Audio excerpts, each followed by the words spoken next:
Je me trouve actuellement sous la scène de l'Athénée Théâtre Louis Jouvet à Paris et m'apprête à descendre encore bien au-dessous pour rejoindre les ateliers.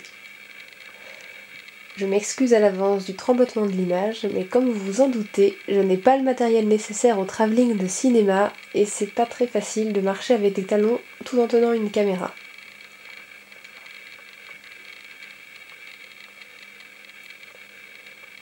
Si l'on emprunte le couloir à droite, on se retrouve très rapidement face à une affiche de Louis Jouvet. Pas de panique, nous sommes donc toujours bien à l'Athénée. Et nous trouvons à gauche le local lumière, où sont entreposés projecteurs, filtres, gélatine, gobos, dont vous avez entendu parler au moment de la cantatrice chauve, et autres matériaux électriques. En allant au fond, on trouve le local son où, comme vous allez pouvoir le constater, je n'ai pas trouvé l'interrupteur, mais on aperçoit tout de même des consoles dont se servent les régisseurs son lors des spectacles. Si l'on sort de cette salle dévolue aux lumières, et on refait coucou à Louis Jouvet, on trouve vite à gauche Jeannot, régisseur général de l'Athénée, qui se cache derrière un gros tas de velours en espérant qu'on ne le reconnaisse pas.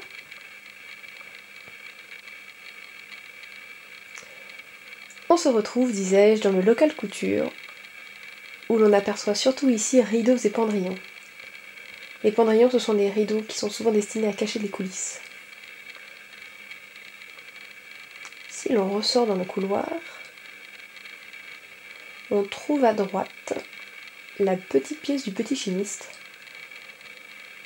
où attendent de nombreux produits répondant au doux nom de broudounois, graisse adhésive ou anti-grippant.